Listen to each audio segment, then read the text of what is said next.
ये तो अनर्थ हो गया। अब अश्वमेध यज्ञ कैसे पूर्ण होगा?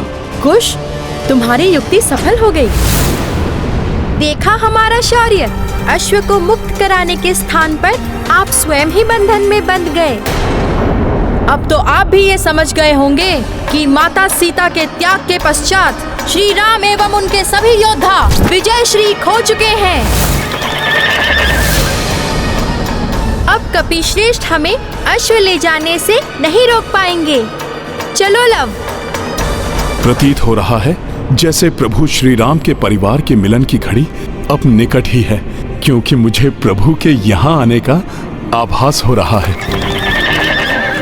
प्रभु के रथ की ध्वनि सुनाई दे रही है।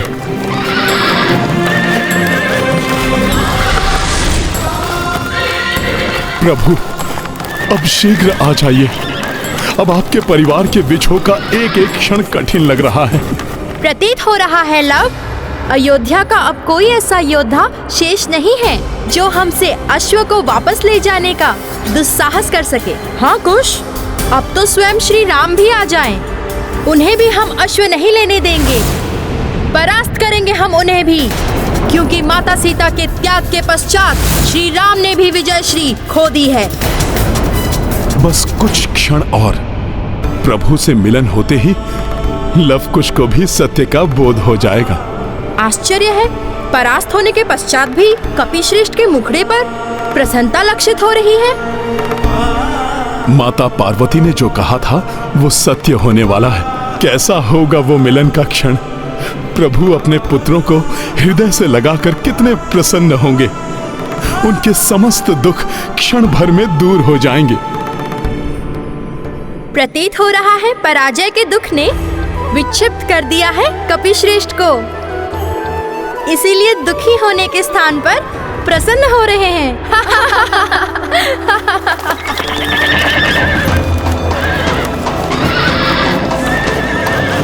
माता सीता की पूजा फलित होने ही वाली है।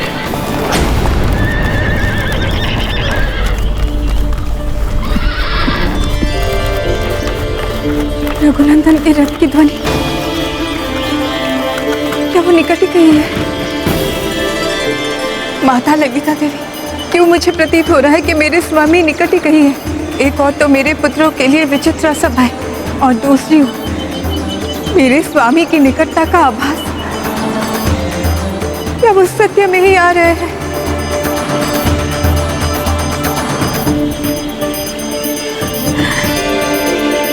स्वामी, मेरे प्राण वल्लभ,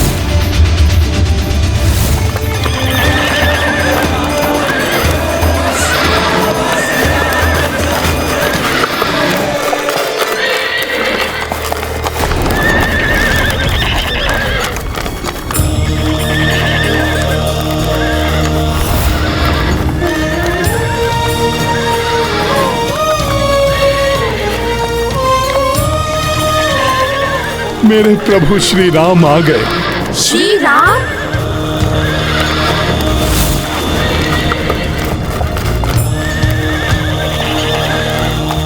अच्छा हुआ, पिता को देखते ही पुत्रों का आवेश शांत हो गया। ये सब आपकी ही महिमा है प्रभु।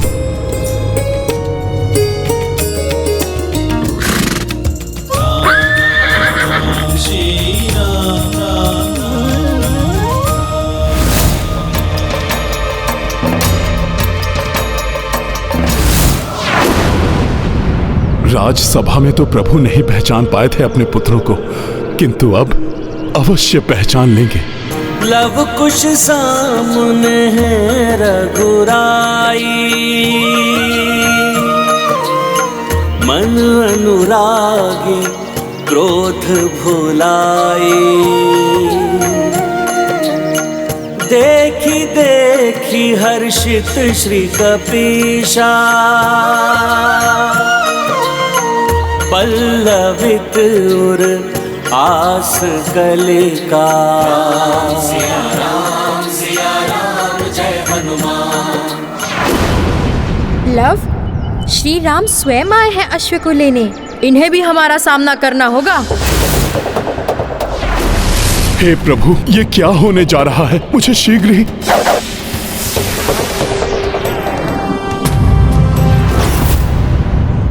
उन्हें प्रणाम है हमारा।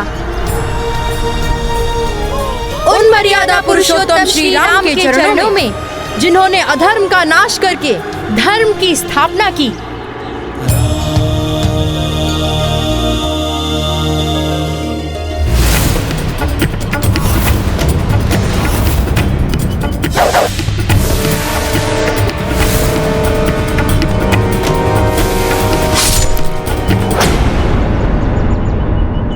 और ये हमारा विरोध है राजा श्री राम से, जिन्होंने अपनी अर्धांगिनी माता सीता का त्याग किया। अबोधतावश लगाए हुए आक्षेपों से मैं आपके प्रति रुष्ट नहीं हूं पुत्रों। आप दोनों की वीरता, साहस, आपका ज्ञान प्रशंसनीय है। अयोध्या में आपके सुमधुर रामायण गान ने मेरे मन को मोह लिया था। हृदय में एक अपनत्व सा उत्पन्न होने लगा था जब मैंने आप दोनों को प्रथम बार देखा पुत्रों। क्षमा करें, हमें आपके अपनत्व की आवश्यकता नहीं है। आपके अपनत्व का अर्थ है अग्नि परीक्षा।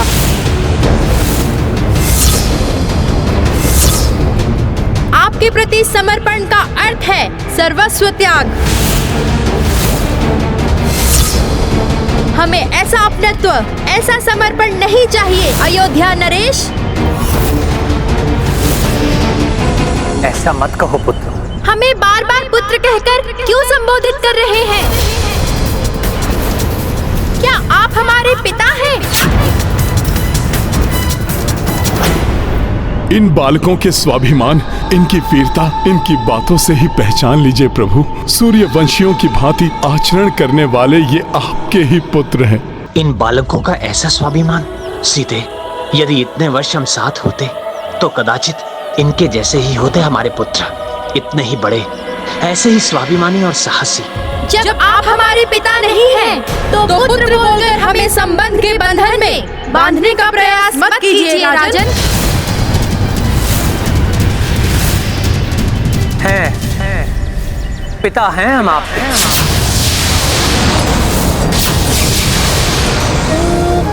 सारी प्रजा राजा की संतान होती है, अतः आप ही हमारे ही पुत्र हैं। अयोध्या नहीं, वन है ये, प्रकृति का एक भाग।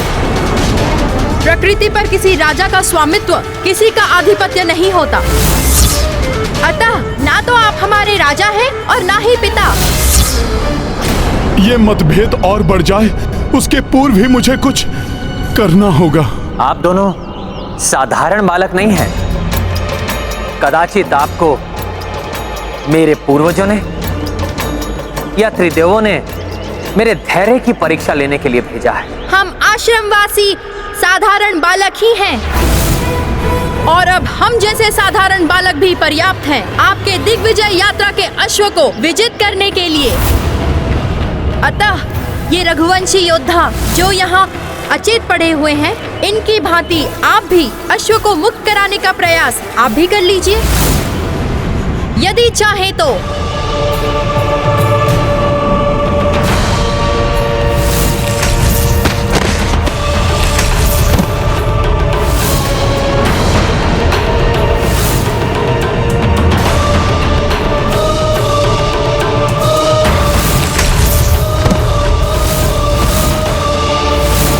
सैनिकों, कह दो अपने अयोध्या राजा से, माता सीता के त्याग के पश्चात प्रभु श्री राम की जय श्री उनसे दूर चली गई है। अब आपके प्रभु की सेना हम दोनों जैसे बालकों से युद्ध करने में असमर्थ है। नहीं प्रभु, ये बालक आपके क्रोध के पात्र नहीं हैं। बालकों, शूरवीर होना अच्छा है, किंतु वीरता के अभिमान को अपने मस्तक पर मत चढ़ने दो, अन्यथा ये शौर्य अहंकार में परिवर्तित होकर आपके मस्तिष्क को नियंत्रित करने लगेगा, और आपका नियंत्रण इस पर से छूट जाएगा। अतः अहंकार को स्वयं पर नियंत्रण मत करने दो। आपकी रघुकुल से कोई शत्रुता नहीं है, इसलिए इसे मेरी अंतिम चेतावनी मानकर अश्व को मुक्त कर दीजिए। यदि आपको अश्व चाहिए तो विनती मत कीजिए, युद्ध कीजिए और मुक्त करा लीजिए अश्व को। जब श्री राम स्वयं यहाँ आएंगे तब तुम्हें देवी सीता को यहाँ लाकर सबका मिलन कराना होगा। ये सब उसी मिलन के लिए हो रहा है हनुमान। हाँ, अब मुझे ही मिलन कराना होगा प्रभु के परिवार का। जय श्री राम।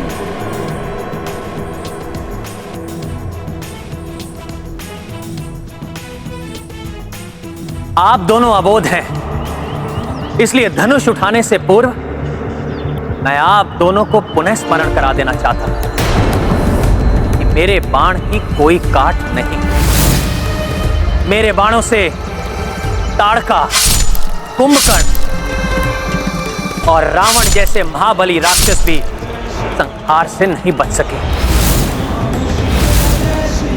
इसलिए राम बाण की भीषणता को पहचानिए और युद्ध से पीछे हट जाइए। हमें सब ज्ञात है राम बाण के बारे में, और हम ये भी जानते हैं कि जय पराजय मनुष्य के वश में नहीं है। हम योद्धा हैं और योद्धा जो कार्य आरंभ करते हैं उसे अपूर्ण नहीं छोड़ते। अब चाहे स्वयं भगवान विष्णु भी सम्मुख आ जाए हमारे, हम अपने पग पीछे नहीं हटाएंगे।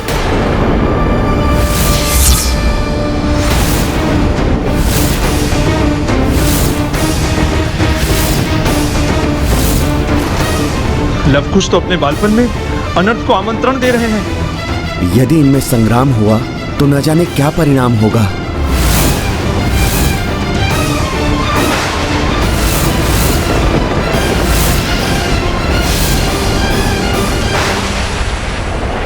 न जाने क्या हो रहा है आज। ऐसी व्याकुलता तो जीवन में पहले कभी नहीं हुई। माता, पुत्र, माता, हनुमान शीघ्र बताओ, सब सकुशल तो है ना? माता, कुछ भी कुशल नहीं है, कुछ नहीं बचेगा। तीनों लोक और 14वां भुवन अपना अस्तित्व खो बैठेंगे माता, यदि शीघ्र ही उन्हें नहीं रोका गया तो। ये क्या कह रहे हो तुम पुत्र? किसे नहीं रोका गया? माता, उस युद्ध को जो शीघ्र ही आरंभ होने वाला है प्रभु श्री राम एवं लवकुश के मध्य।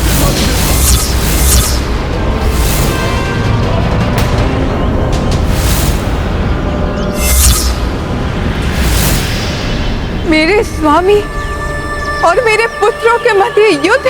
हाँ माता, वे तो पहचान ही नहीं रहे हैं एक दूसरे को। प्रभु सूर्य हैं तो लवकुश उनका ताप, यदि प्रभु सागर है तो लवकुश उसका जल। माता, सूर्य अपने ही ताप को नहीं निकल सकता, सागर अपने ही जल को भला कैसे पी सकता है। माता, अब इस महासंग्राम को केवल आप ही रोक सकती हैं। माता, प्रभु किसी भी क्षण अपने राम बाण का संधान करके लवकुश पर चला सकते हैं।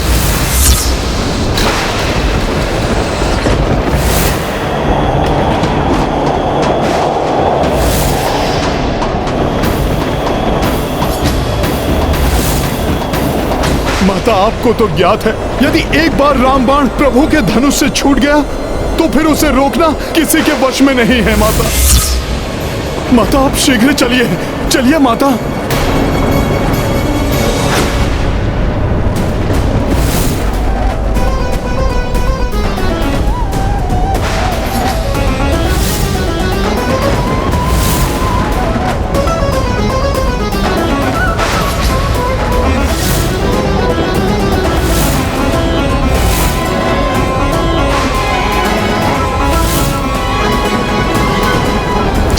से संबंधित कोई भी वस्तु हमें नहीं चाहिए। हाँ, हमें नहीं चाहिए। रामबाण को रामबाण ही रोके। मैं समझ गया माते।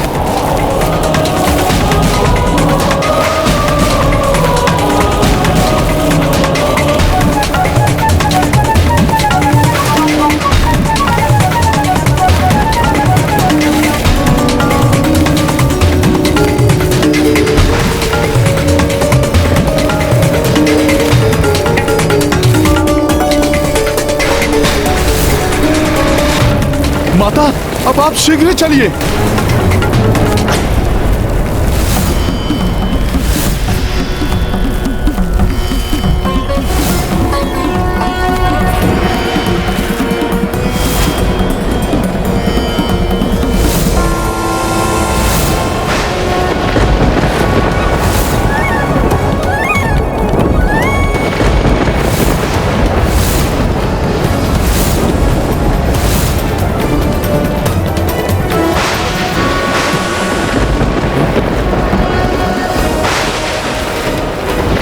माता, माता, प्रतीत हो रहा है प्रभु अपने बाण का संधान कर रहे हैं। ये देखिए माता। नहीं, मैं ऐसा कदापि नहीं होने दूंगी। मेरे स्वामी अपने ही पुत्र अपने बाण का लक्ष्य नहीं बना सकते।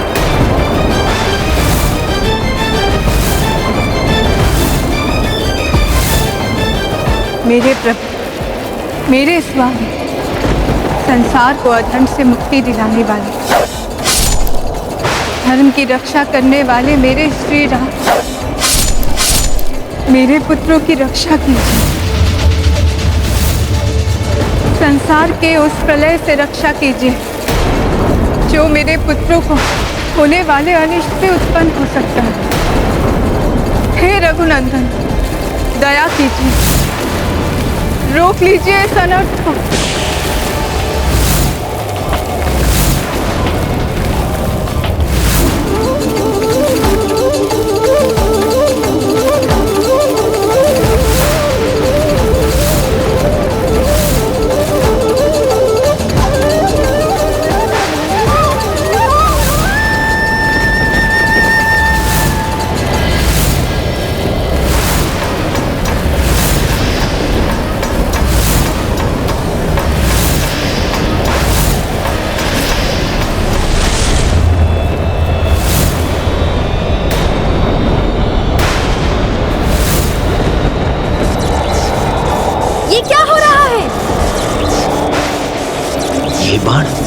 ये यहाँ कैसे?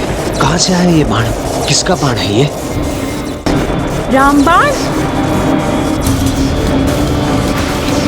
ये तो मेरा ही बाण है जो मैंने इन बालकों को दिया था।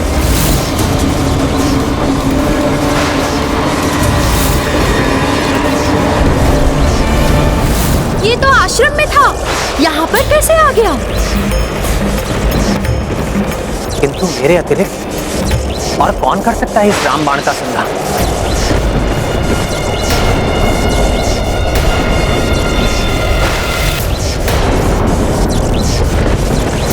सीते? हाँ? माता सीता को पुकार रहे हैं ये? हाँ, किंतु क्यों?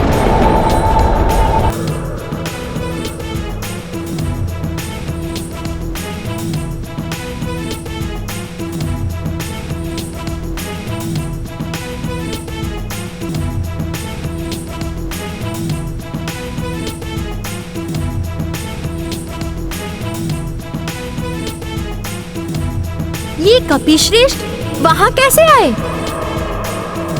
इन्हें तो हमने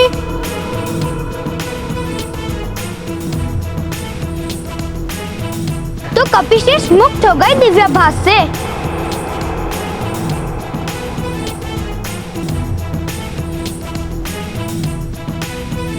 सीते, प्रिय सीते,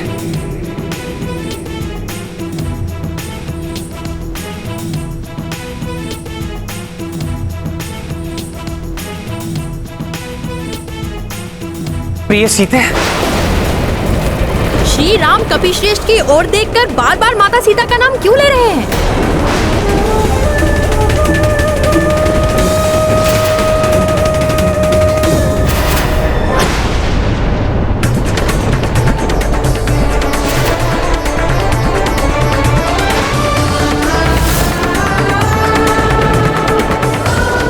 माता?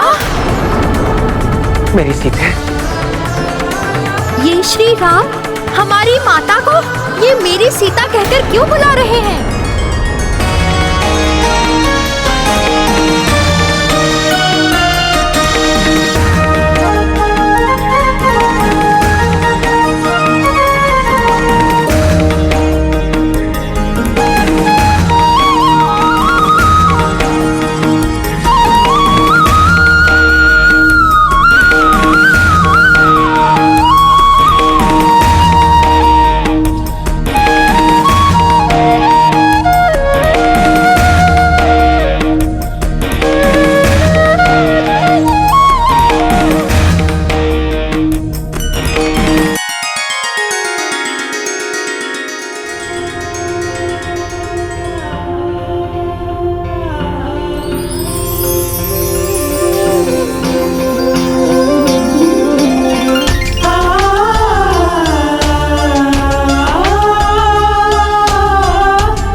अंततः वो शुभ क्षण आ ही गया जब प्रभु श्री राम, माता सीता एवं उनके दोनों पुत्रों का एक सुखद मिलन होने वाला है।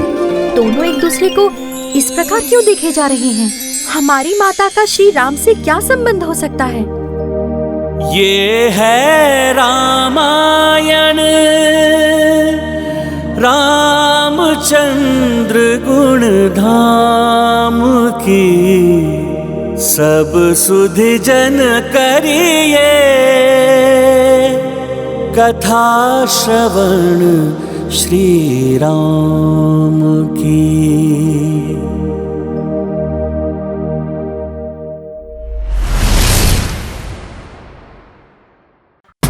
समय सत्य को उजागर कर ही देता है, इसीलिए व्यक्ति को परिस्थिति और समय दोनों की प्रतीक्षा करनी चाहिए।